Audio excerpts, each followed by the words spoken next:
Good morning बच्चों। पिछले class में मैं आप लोगों को क्या पढ़ाया था? सेल डिवीजन पढ़ाया था।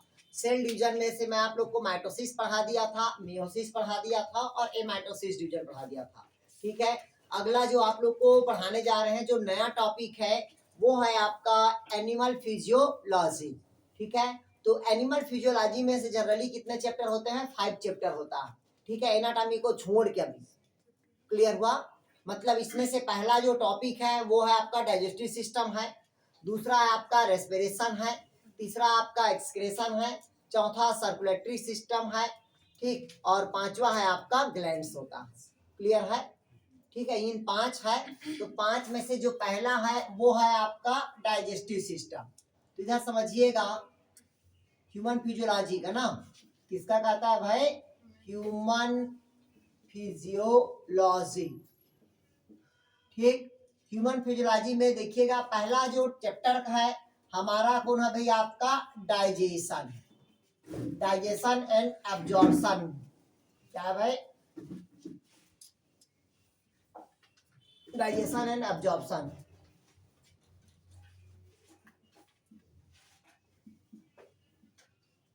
इधर समझिएगा, पहले दोनों शब्द को समझिएगा, फिर स्टार्ट करेंगे ह्यूमन फिजियोलॉजी को। सबसे पहले एक शब्द कहता है, क्या कहता है भाई? आपका डाइजेशन, और दूसरा क्या होता है? एब्जॉर्प्शन, मतलब पाचन और अवशोषण। दोनों का मीनिंग समझिएगा।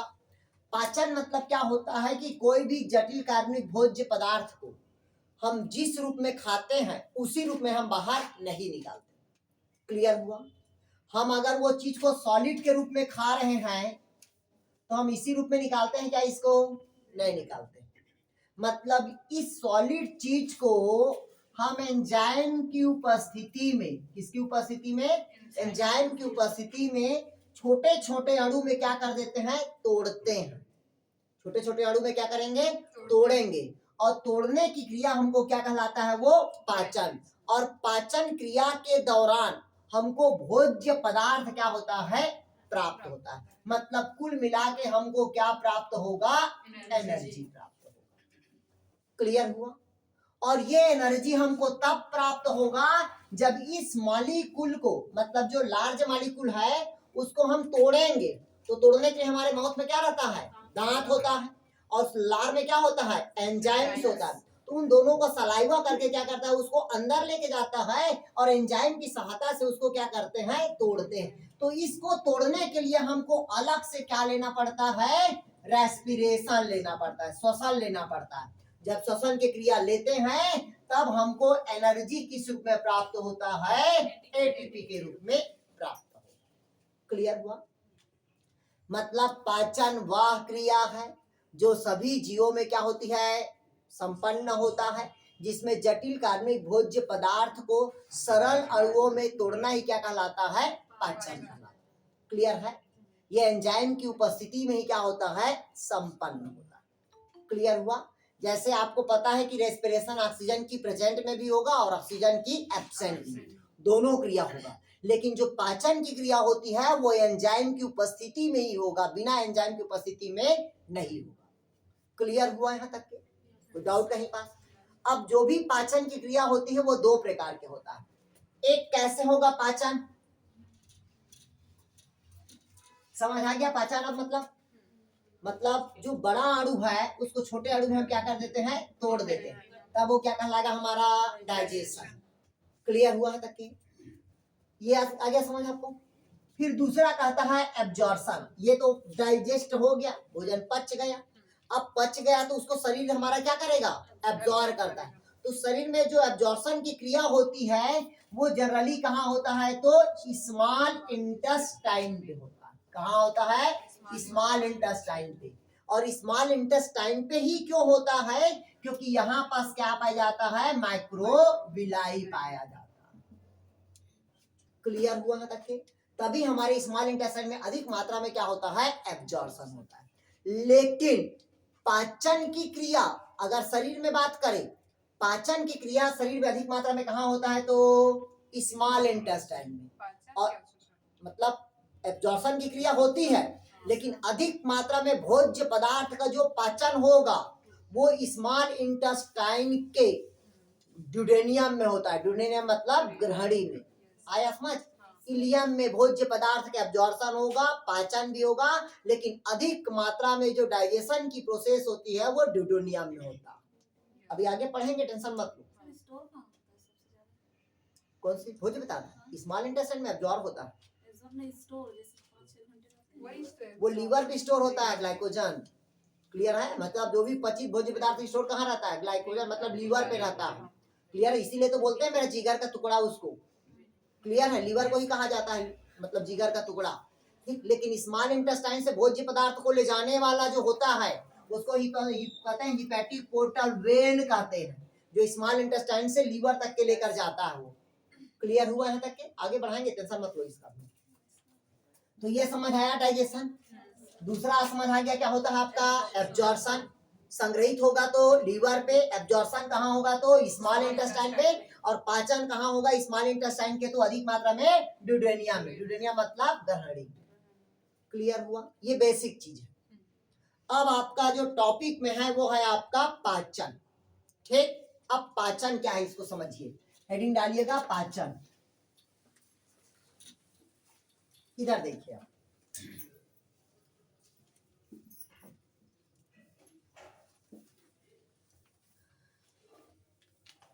देखिएगा डाइजेशन। डाइजेशन मीन्स क्या कहता है भाई आपका पाचन। पहले समझिएगा, देखिएगा पाचन कहता है कि जटिल कार्बनिक भोज्य पदार्थ को, किसको कहता है भाई आपका जटिल काम, मतलब जटिल मतलब क्या है ये कॉम्प्लेक्स, और कॉम्प्लेक्स में कैसा है ये लार्ज मॉलिक्यूल्स। क्या है भाई आपका लार्ज मॉलिक्यूल्स। ठीक है, किसकी किसकी प्रेजेंट में कहता है एंजाइम की प्रेजेंट में। ठीक, इसको छोटे छोटे अणुओं में तोड़ना ही क्या कहलाता है आपका पाचन कहलाता है। छोटे छोटे अणुओं में तोड़ना क्या कहलाएगा आपका पाचन। और पाचन क्रिया के दौरान क्या प्राप्त होता है अपने को एनर्जी। इस एनर्जी का हम क्या करेंगे यूज करेंगे, इस एनर्जी का हम क्या करेंगे यूज करेंगे। जब इस एनर्जी का यूज करेंगे तो हमारे शरीर पे किसका निर्माण होगा, प्रोटोप्लाज्म का निर्माण होगा, मतलब नए नए जीव द्रव्य का क्या होगा निर्माण होगा। यही क्रिया कहलाता है आपका पाचन। क्लियर हुआ। अगर आपसे पूछा कि पाचन क्रिया के दौरान बनी हुई ऊर्जा का उपयोग किस पदार्थ के लिए किया जाता है, तो किसके लिए किया जाता है जीव द्रव्य के निर्माण के लिए, प्रोटोप्लाज्म के निर्माण के लिए। क्यों कहा जाता है, क्योंकि आपको सबको पता है physical base of life, physical base of life मतलब जीवन का भौतिक आधार कौन होगा तो हमारा प्रोटोप्लाज्म। क्लियर हुआ भाई, जिसमें द्रव रहेगा वही जीव क्या करेगा सरवाइव करेगा, जिसमें द्रव नहीं है वो जीव सरवाइव नहीं करेगा। क्लियर हुआ यहाँ तक क्या, तो डाउट कहीं पास बन जाएगा। समझ आ गया पाचन मतलब जटिल कार्बनिक भोज्य पदार्थों का एंजाइम की सहायता से छोटे छोटे अणुओं में क्या करना तोड़ना क्या कहलाएगा वो पाचन, जिससे क्या प्राप्त होगा एनर्जी। इस एनर्जी का यूज कहाँ करते हैं तो नए प्रोटोप्लाज्म के निर्माण के। क्लियर हुआ। अब जो पाचन होगा वो दो प्रकार के पाचन होगा। ठीक, पहला पाचन होगा अंडाकोश की पाचन और दूसरा होगा बाह्य कोश की पाचन। अब समझिएगा इसको, हो गया।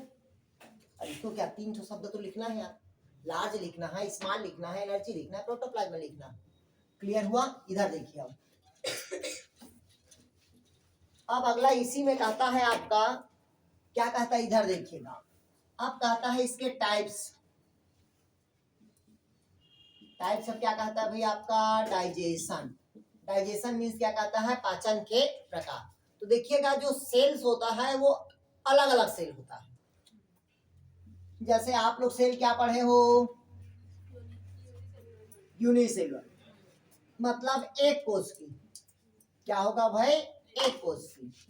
दूसरा क्या पढ़े हो आप लोग मल्टी सेलुलर, मल्टी सेलुलर मतलब होता है बाहुकोष की। तो आपको पता है यूनिसेलुलर मतलब एक ही सेल पे अपना लाइफ साइकिल क्या करेगा वो कंप्लीट करेगा, तब उसे क्या कहते हैं यूनिसेलुलर। जैसे ये देखिएगा सिंगल सेल है। क्लियर हुआ। और ये क्या है आपका मल्टी सेलुलर। अगर एक ही सेल में अपना लाइफ साइकिल कंप्लीट करता है ठीक, तो उसे हम क्या कहेंगे, यूनिसेलुलर।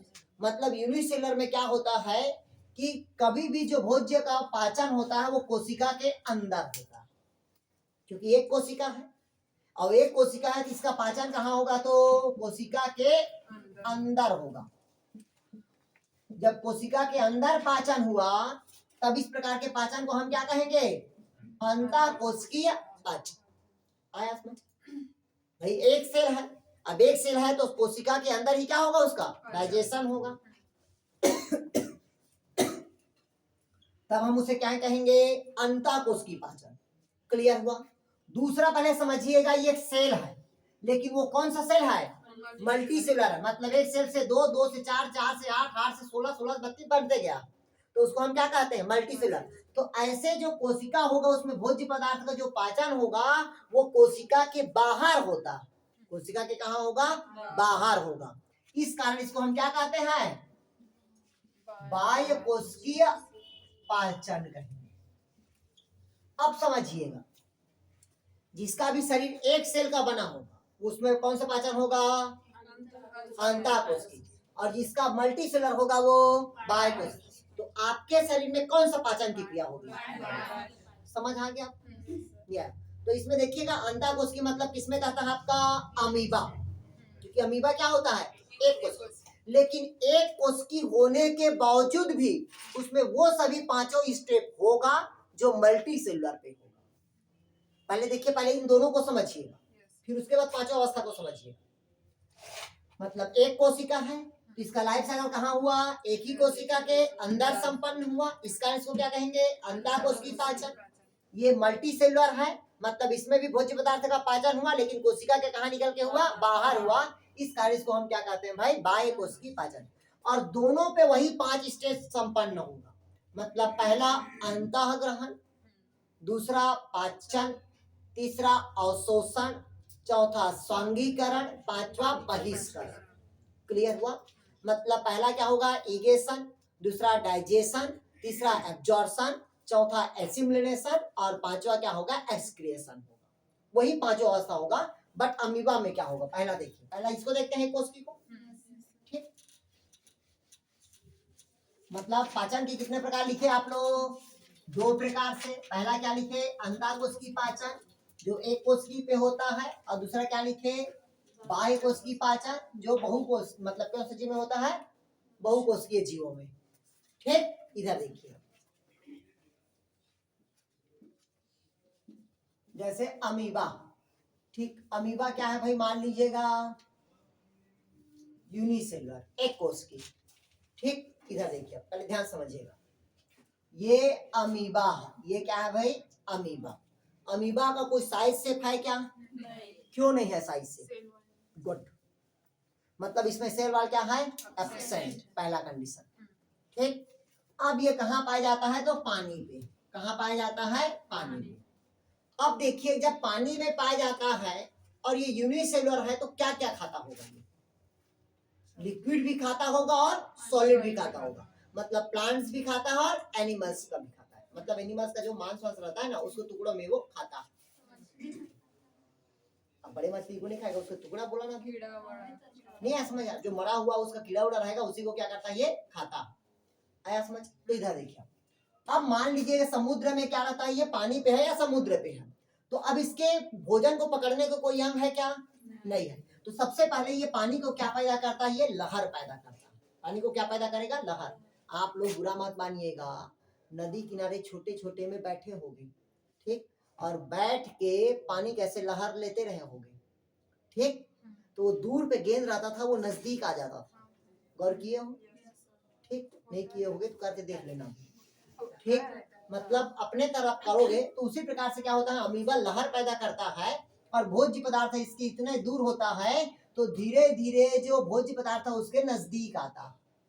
लहर पैदा करता है तो, और लहर पैदा जैसी करता है तो उसके जैसी नजदीक आता है तो वहीं से एक क्या निकलता है, पिसोडोपोडिया का निर्माण होता है। पिसोडोपोडिया मतलब कुटपाद का निर्माण होगा। तो ये क्या बना आपको, पिसोडोपोडिया। क्या बना भाई, पिसोडोपोडिया। पिसोडोपोडिया मतलब कहते हैं इसको कुटपाद कहेंगे। क्या कहेंगे इसको, कुटपाद। क्लियर हुआ है करके?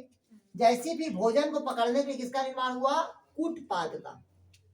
फिर चारों तरफ से भोजन को वो क्या कर लेगा, ब्लॉक कर लेगा। भोजन को अब क्या कर लिया, वो ब्लॉक किया। और जैसी भोज्य पदार्थ को वो ब्लॉक किया तो वो कहलाता है एंडोसाइटोसिस कहलाता है।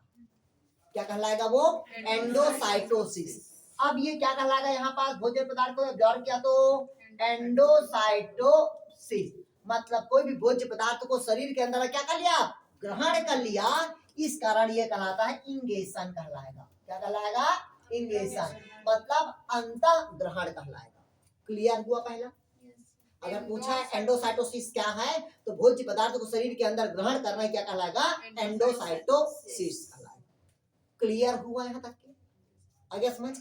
अब जैसे भोजन आया वहां पास से अंदर ग्रहण कर लिया तो वो उस अमीबा के वैक्यूल्स में संग्रहित होगा। कहाँ आता है वो भोजन, वैक्यूल्स में। कहाँ आएगा वो, वैक्यूल्स, मतलब रिक्तिका पे आएगा।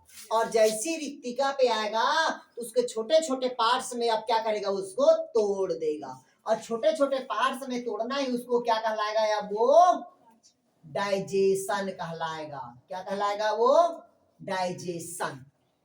क्लियर हुआ यहाँ तक के।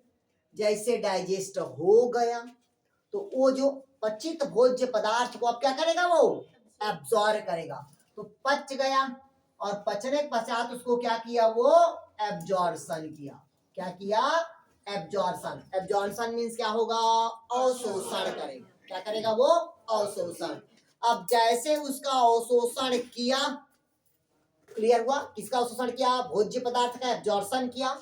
जैसी एब्जॉर्प्शन करेगा तो वो भोज्य पदार्थ अब एक अंग से दूसरे अंग में क्या होगा, एनर्जी डिस्ट्रीब्यूट होगा। एनर्जी भागेगा कि नहीं भागेगा, तो जैसी एनर्जी जो भागता है एक स्थान से दूसरे स्थान पे, तो वो क्या कहलाएगा, आपका एसिमिलेशन कहलाएगा। एसिमिलेशन मतलब होता है, एसिमिलेशन मतलब स्वांगीकरण होगा। क्लियर हुआ, मतलब एब्जॉर्ब कर लिया, अब उस भोज्य पदार्थ को क्या करेगा, पूरे शरीर के अंगों में डिस्ट्रीब्यूट करना, मतलब वो कहलाएगा स्वांगीकरण कहलाएगा। क्लियर हुआ। लेकिन कुछ ऐसे पदार्थ होते हैं जो इनडाइजेस्ट होता है। पूरा पचता है क्या, 1 किलो खाना खाती तो 1 किलो निकालती हो क्या, नहीं निकालते हो। मतलब कुछ ऐसे पदार्थ होते हैं जो नहीं पच पाता, तो उसको शरीर से जो बाहर निकालने की क्रिया होगी वो कहलाता है आपका एक्सक्रिएशन कहलाता। एक्सक्रिएशन मतलब क्या कहलाएगा, वो बहिष्करण कहलाएगा। क्लियर हुआ।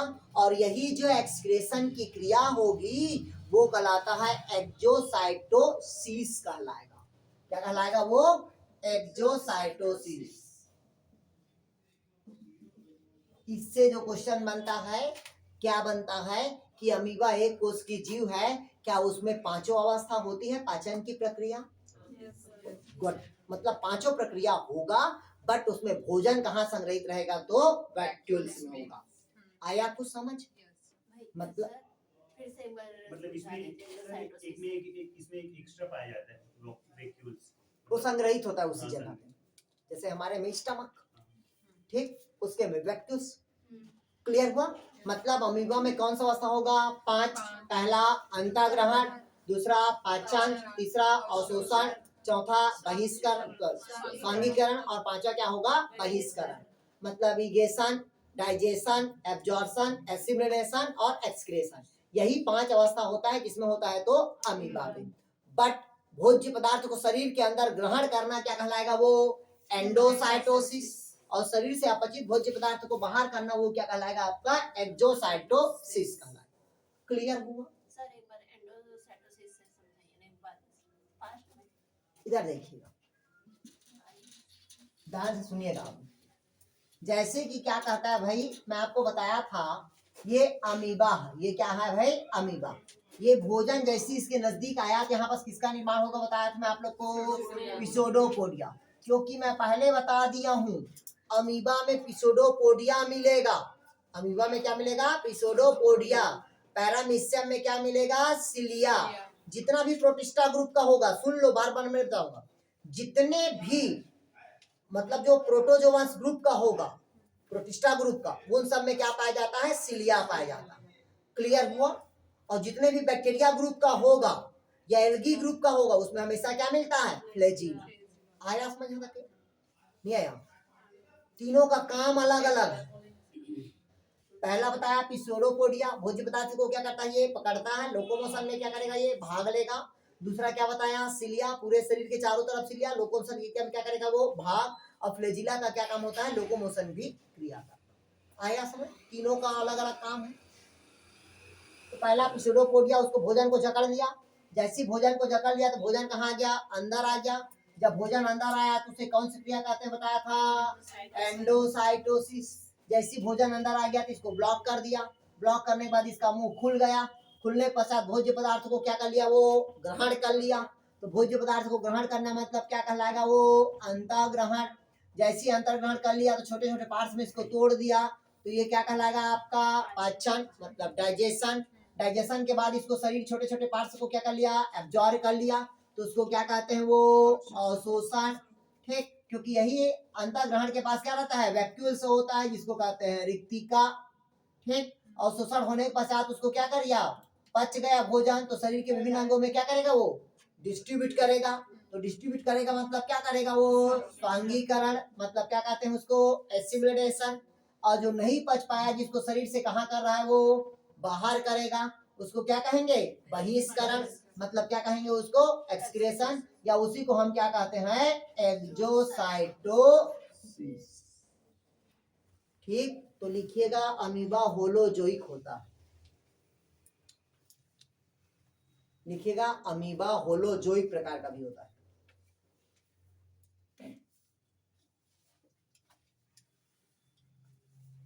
क्लियर हुआ? लिखिएगा सिलेंट्रेटा और स्पंज में भी अंतःकोश की पाचन पाया जाता है। होलोजोइक मतलब ये होता है कि जिस जीवों में 5 अवस्था होती है वो जीव हमेशा क्या होता है, होलोजोइक कहलाता है, जो सॉलिड और लिक्विड दोनों फॉर्म को खाता हो। क्लियर हुआ यार? तो लिखिएगा स्पंज और सिलेंट्रेटा में अंतःकोश की पाचन होता है। सिलेंट्रेटा और स्पंज में अंतःकोश की पाचन होता है।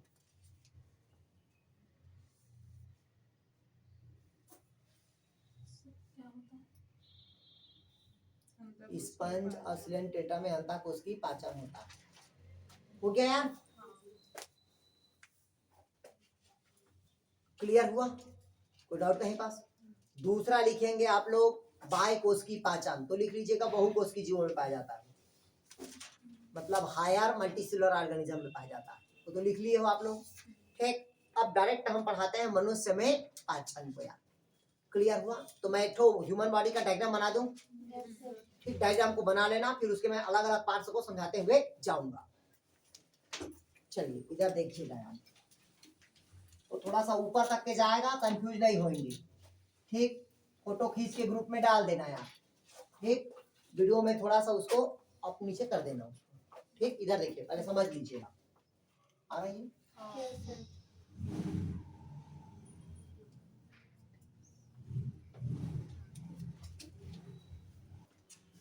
देखिएगा मनुष्य के पाचन तंत्र को कितना भागों में बांटा गया है, 2 भागों में बांटा गया। पहला होता है आपका पाचन अंग और दूसरा होता है आपका पाचन ग्रंथि बोलते हैं। क्लियर हुआ? मतलब इसी को बोलते हैं, एक तो सहायक अंग और दूसरा कौन होता है आपका आवश्यक। सहायक मतलब ले जाने वाला, पचाने वाला कौन होता है आपका, एंजाइम्स होते हैं। क्लियर हुआ? तो पहला देखते हैं अपन भाग लेने वाले कौन कौन से अंग है। मिटा दूं, पहला मिटा दूं इसको। सर कोई पीछे वाला क्या लिखा है, ये वाला नहीं उसके नीचे, ये उसके जैजेनियम, JAIJANIUM, जैजेनियम, और उसके बाद है इलियम। ठीक, चलिए इधर देखिए, आप ध्यान समझिएगा।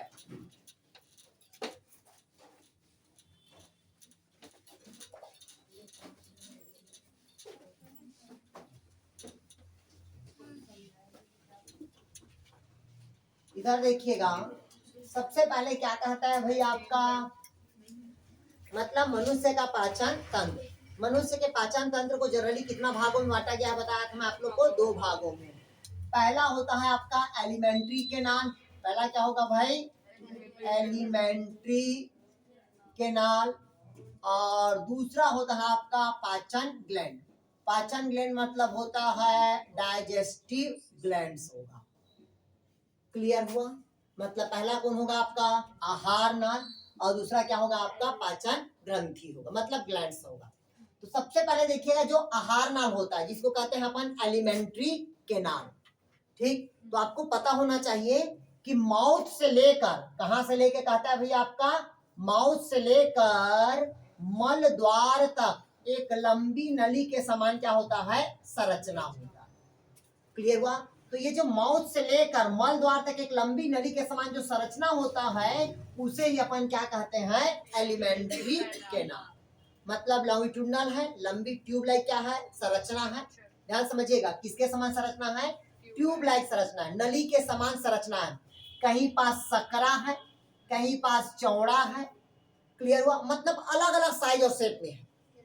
क्लियर हुआ तक के, जिसे हम क्या कहते हैं भाई आहार नाल कहते हैं। क्लियर हुआ? आगे समझ। इसकी जो लंबाई होता है 13.5 मीटर का होगा। अलग अलग पुस्तक में अलग अलग दिया, ठीक। क्लियर हुआ? मतलब पहला क्या बताया मैं आप लोग को एलिमेंट्री के नाम, कहां से लिख के मुख गुहा से लेके कहां तक के मल द्वार तक के एक लंबी नली के समान क्या होगा संरचना। पूरे थ्योरी लिखने का मतलब ही नहीं है, ठीक। मैं पहले बता रहा हूँ कॉम्पिटिटिव एग्जाम अलग होता है, थ्योरी अलग होता है। एलिमेंट्री केनाल मतलब माउथ से कहां तक के मल द्वार तक एक लंबी नली के समान संरचना, जहां पास क्या होगा कहीं पास सकरा कहीं पास क्या होगा चौड़ा। इस पूरे एलिमेंट्री केनाल में केवल 2 जगह इंस्पेक्टर के वाल्व पाया जाता है। इसको याद करने का चीज है। कितने जगह इंस्पेक्टर का वाल्व होगा, केवल 2 जगह इंस्पेक्टर का वाल्व होगा। एलिमेंट्री केनाल में केवल 2 जगह इंस्पेक्टर के क्या पाया जाता है वाल्व पाया जाता है। कौन कौन वाल्व इधर देखेंगे,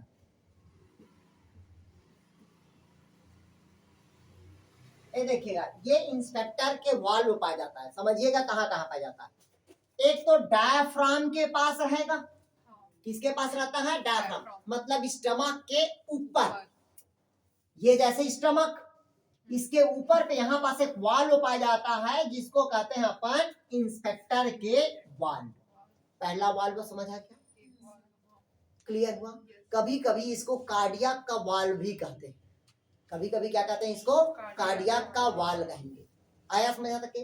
दूसरा वाल्व देखिएगा, दूसरा वाल्व जो होता है वो एनस के पास होता है। किसके पास होता है एनस का, उसको भी कहते हैं एनस का वाल्व या उसी को कह देते हैं अपन इंस्पेक्टर के वाल्व कहेंगे। अब समझिएगा इसका कहानी। ये दोनों वाल्व का क्या काम होता है कि जब देखिएगा बच्चों में क्या होता है ये दोनों अपरिपक्व होता है, मतलब बच्चों में क्या होता है अल्प विकसित होगा, आप में और हम में क्या होता है पूर्ण विकसित होता है। भविष्य में काम आएगा, सुन लो, ठीक। इसी कारण बच्चे को कभी भी लेटा के दूध नहीं पिलाया जाता। मम्मी जैसे लेट लेती है और दूध पिला देती है ना तो दूध नाक कान गला में चला जाता। आया समझ? श्वसन अंग में चला जाता है जिससे बच्चा ऊपर की ओर चला जाता है। आया समझ? इस कारण बच्चे को कभी भी लेटा के दूध मत पिलाना, भविष्य में काम आएगा। सुन लिए क्यों? क्योंकि यही जो इंस्पेक्टर का वाल्व होता है, क्योंकि स्टमक के यहाँ पास है ऊपर पे है और दूसरा एनास के पास है। कौन सा वाल्व है? इंस्पेक्टर के वाल्व। ये दोनों बच्चों में क्या होता है अल्प विकसित होगा और आपके में क्या होता है विकसित होगा। इस कारण बच्चे को जब दूध पिलाते हैं तो बच्चे को ऐसे थोपते हैं, थोपाते हैं ऐसे पीठ को उसका, तब कहीं जाके बच्चे दूध को कहाँ लेके जाता है अंदर। ऐसे ऐसे नहीं पिलाते हैं लेटा के उसको। क्लियर हुआ? आगे समझ? या बच्चे को खड़ा होके पिलाओ या बच्चे को बैठ के पिलाया जाता है। आया समझ? और पिलाने के बाद बच्चे को ऐसे थापा जाता है पीठ में। क्यों? क्योंकि जो इंस्पेक्टर का वाल्व होता है उन बच्चों में क्या होता है अनडेवलप्ड होता है, जिससे दूध कहाँ चला जाता है वो रेस्पिरेटरी सिस्टम में चला जाता है, नाक कान की तरफ चला जाता है। आया समझ? सर तो बच्चा तो ऐसे लेटा ही रहता है ना। अरे गधो, बच्चे को लिटा के सुला के सोए हो उसके बाद सिला रहे हो तो बराबर में हो जा रही इक्विवेलेंस। सर तो सुनिए ना, हमारे में वो परिपक्व हो गया, हम लोग सब पानी पी सकते हैं। जैसे भी कर सकते हो, क्योंकि आपके में इंस्पेक्टर के वाल्व होता है। आपको पेट को दबाएंगे तभी एक्सेशन नहीं करोगे, उल्टी नहीं करोगे। आया समझ? मतलब आपके में क्या होता है पूर्ण विकसित होता। आया समझ? लेकिन अगर आपके गले पे हम कुछ डाले लिक्विड फॉर्म तो यहाँ पर जाएगा तो सुल के अंदर चल देगा, आप रोक नहीं सकते बीच में। क्यों? कि इसमें क्रमानुकुंचन की गति होती है। किसकी गति होती है? क्रमानुकुंचन। जैसे ये भोजन यहाँ तक के गया तो ये सुट से खुल जाएगा, अंदर चल देगा भोजन। आया समझ? अब अभी देखो अभी बंद है तो आहार नाल की सिस्टम क्या है? अभी बंद है, नहीं तो हवा नहीं चल देगा। क्लियर हुआ? तो ये सिस्टम अभी क्या है? बंद है। जब खाना खाते हैं तब क्या होगा? ये ओपन हो। क्लियर हुआ? नहीं आया समझ? अभी सांस ले रहे हो तो ये वाल क्या है इसका? बंद है। जब खाना खाओगे तो वो खुल जाएगा। आया समझ?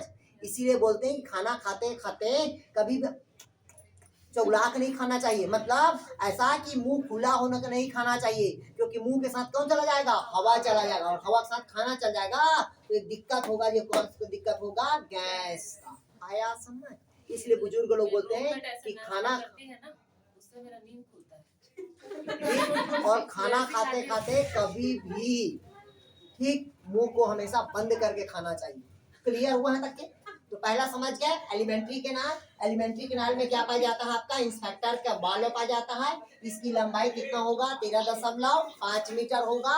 ये अलग अलग भागों में बटा होता है। क्लियर हुआ है तक के? आगे समझ?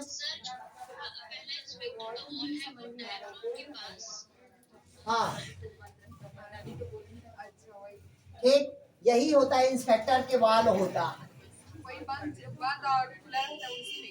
हाँ आ गया समझ? आओ हाँ नहीं है समझ? आ गया? कोई डाउट कहीं पास? ये बच्चों में क्या बताया मैं आप लोग को? अल्प विकसित, आप में क्या रहता है? विकसित रहेगा। क्लियर हुआ? दो जगह रहता है क्योंकि एनस के पास रहता है। बच्चे को देखियो, पेट को दबाओगे बच्चा लेटरिन करता है, लेकिन बड़ा होता है दबा के देखना। क्लियर हुआ है तक के? क्योंकि बच्चों में अल्प विकसित होता है, अब हमारे में क्या हो गया? विकसित हो। क्लियर हुआ? अब इसी जो एलिमेंट्री कैनाल को अलग अलग पार्ट्स में क्या किया गया है? डिवाइड किया गया है। क्लियर हुआ है तक क्या? तो पहला देखते हैं एलिमेंट्री कैनाल का माउथ। इसके पार्ट्स का नाम लिख लो। एलिमेंट्री कैनाल में कौन कौन आता है? तो पहला लिखेगा mouth, buccal cavity. Buccal cavity के बाद कौन आएगा आपका? फेरिंग्स। फेरिंग्स मतलब ग्रसनी। कौन आएगा आपका? ओसोफेगस। ओसोफेगस मतलब ग्रास नली। कौन आएगा आपका? स्टमक। स्टमक के बाद कौन आएगा आपका? Small intestine. और कौन आएगा आपका? Large intestine. ये किसके भाग है पूछेगा तो?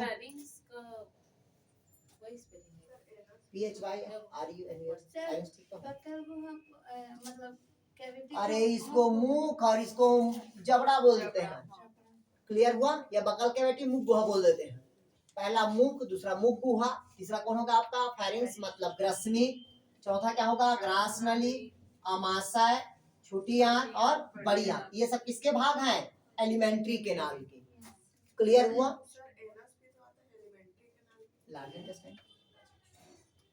क्लियर हुआ? आगे समझ में तक? उसके बाद जो सेकंड होता है वो है आपका सलाइवा, मतलब कौन सा ग्लैंड बोलते हैं भाई अपन? Digestive glands. तो पहला कौन होगा आपका? Alimentary canal. अभी पढ़ाएंगे सबको ना। अभी सेकंड होता है आपका डाइजेस्टिव ग्लैंड। देखिएगा सेकंड कौन होगा आपका? Digestive gland. तो डाइजेस्टिव ग्लैंड में जनरली तीन ही आता है भोजन को पचाने में। पहला होगा आपका सलाइवा ग्लैंड, दूसरा होता है आपका लीवर, और तीसरा होगा आपका पैंक्रियास। तीसरा कौन होगा आपका? पैंक्रियास। ये तीन ही है जो ग्लैंड्स के अंतर्गत आएगा। क्लियर हुआ? पहला कौन होगा आपका? सलाइवा, दूसरा लीवर, तीसरा पैंक्रियास। क्लियर हुआ? कोई डाउट कहीं पास? इसमें दो ग्लैंड इसलिए आता है क्योंकि सलाइवा मतलब बाह्य ग्रंथि के अंतर्गत आता है, लीवर आपका बाह्य ग्रंथि के अंतर्गत आता है, और पैंक्रियास आपका मिक्स ग्लैंड के अंतर्गत आता है। क्योंकि हमारे शरीर में मिक्स ग्लैंड तीन प्रकार के हैं। पहला पैंक्रियास है, दूसरा टेस्टिस है, और तीसरा ओवरी। ठीक, जो तीनों क्या होता है? मिक्स ग्लैंड होता है। अभी बताएंगे मिक्स में क्यों आता है। अभी बताया पैंक्रियास मेल का टेस्टिस और फीमेल का ओवरी। रुक जाओ, अभी 60 साल के होने तो दाढ़ी मुछाना स्टार्ट हो जाएगा आपके लिए। क्यों आएगा बता देंगे अभी। इसी कारण बोलते हैं मिक्स ग्लैंड। सब के दाढ़ी मुछाना स्टार्ट हो जाता है। अरे आता है भाई, दाढ़ी लोग के में आता है, देखना 60-65 साल के हो जाते हैं तो। ठीक,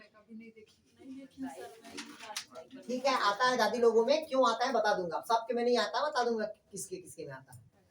ठीक, आ गया समझ यहाँ तक के?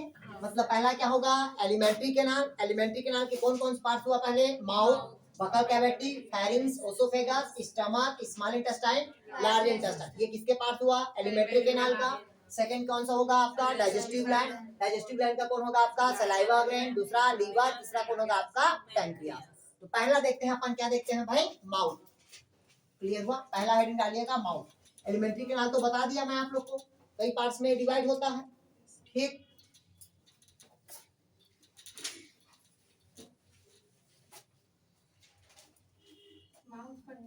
हाँ पहला देखते हैं माउथ।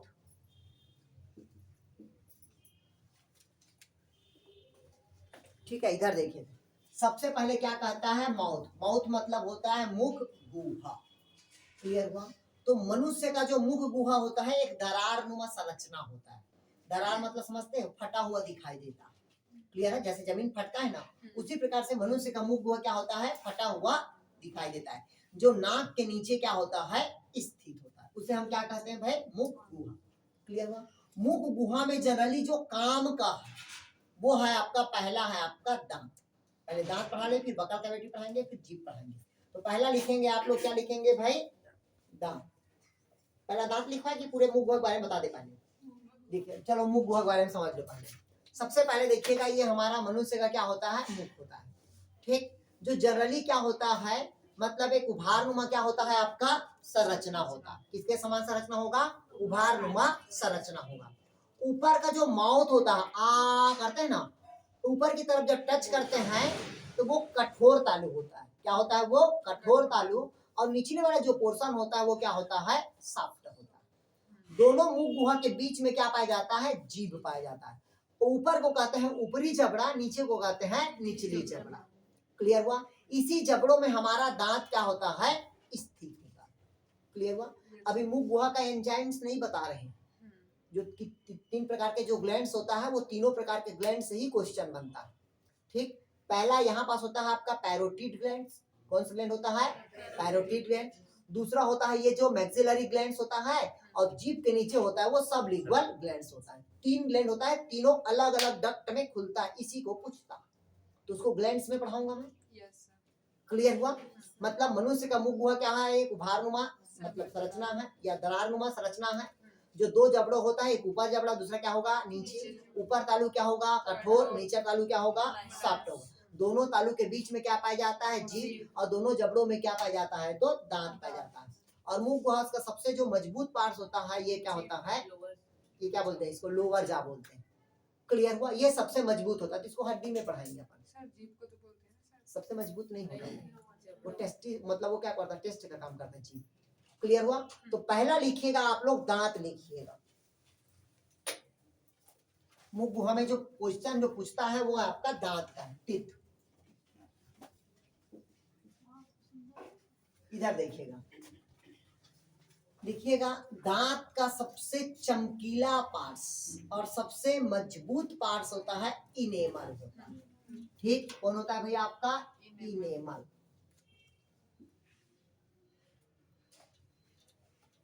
क्लियर हुआ, इनेमल। क्लियर हुआ, मतलब सबसे मजबूत और चमकीला पार्ट कौन होता है, तो आपका इनेमल। नमनिक मंत्र में मछली इनेमल सबसे मजबूत पार्ट पूछेगा, सबके चमकीला पार्ट पूछेगा तो इनेमल। इसी कारण देखिएगा घर में बच्चा होगा तो लोग का दांत देखना लाइट पड़ता है, चमकता है। ठीक, और आपको आप लोग का तो घिस गया खा खा के, इस कारण नहीं चमकता है। क्लियर हुआ यहाँ तक के, आ गया समझ? तो पहला हो गया ये चमकने वाला मजबूत पार्ट हो गया दांत का। अब कहता है दांत जो होता है वो अलग अलग टाइप्स के होते हैं। मतलब देखिएगा मनुष्य में जो दांत होगा वो 4 प्रकार के दांत होता है। पहला जो दांत होता है वो कहलाता है आपका इंसाइजर, दूसरा होता है आपका केनाइन, तीसरा होता है आपका प्रीमोलर, और चौथा होता है आपका मोलर होगा। पहले समझिएगा इसको, 4 दांत है मनुष्य में। इधर समझ लीजिए, चारों को पहले कहानी समझिए। जो रापा के समान दिखाई देता है, रापा मतलब समझते हैं, चौड़ा जो रहेगा ऐसे ऐसे रहेगा, क्लियर होगा? फावड़ा, हाँ, फावड़ा के समान जो रापा के समान दिखाई देगा वो कौन सा दांत होगा? इंसाइजर।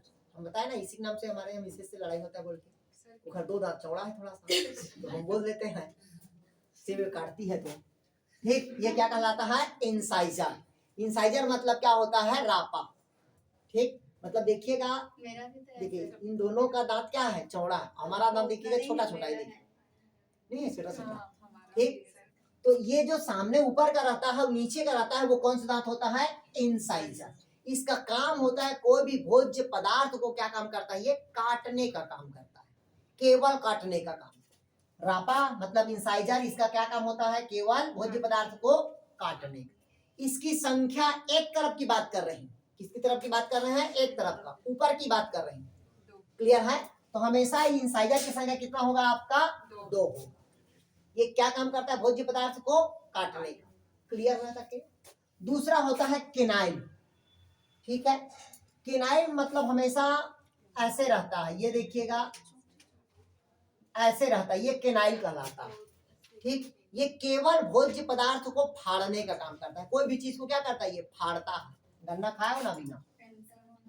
ठीक है, ये क्या करता है? ये फाड़ने का काम करता है। क्लियर है? इसकी संख्या हमेशा कितना होगा भाई आपका? मतलब 2 होगा ऊपर की तरफ। क्या होगा भाई?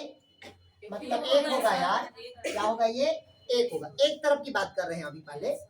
क्लियर हुआ? आ गया समझ? इंसाइजर की संख्या कितना है आपका? 2 होगा। ठीक, एक तरफ की बात कर रहे हैं ना। तो ऊपर तो दो रहता है ना। हाँ, दांत को देखना, ये देखना, यहाँ से बात कर रहे हैं, ये 2 होगा, ये 1 रहेगा।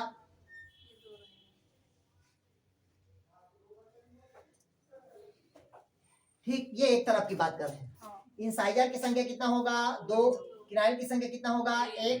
प्रीमोलर की संख्या कितना होगा? 2। और मोलर की संख्या कितना होगा आपका? 3 होगा। एक तरफ की बात कर रहे हैं। तो किनाइल का काम क्या होता है? भोज्य पदार्थ को फाड़ने का। तीसरा होता है प्रीमोलर। तीसरा क्या कहता है? प्रीमोलर। तो भोज्य पदार्थ को जो चबाने का काम करता है, किसका काम करता है? चबाने का। वो कौन करता है आपका? प्रीमोलर करता है। और इसकी जो संरचना होगा वो बाइलेयर होता है। कैसा होता है बाइलेयर? इधर समझिएगा,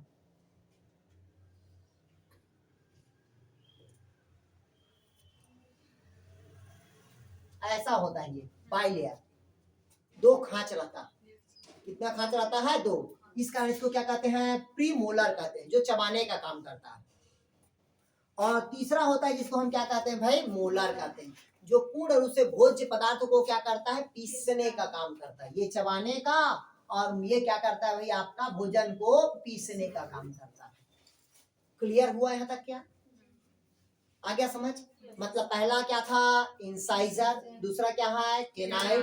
तीसरा क्या है? प्रीमोलर। चौथा क्या है? मोलर। क्लियर हुआ यहाँ तक के? दांत का मजबूत पार्ट्स क्या बताया मैं आप लोग को? इनेमल, या क्या बताया आप लोग को? उसी को क्या बोलते हैं? इनेमल, या उसी को बोलते हैं चमकीला बोले। कम क्लियर हुआ?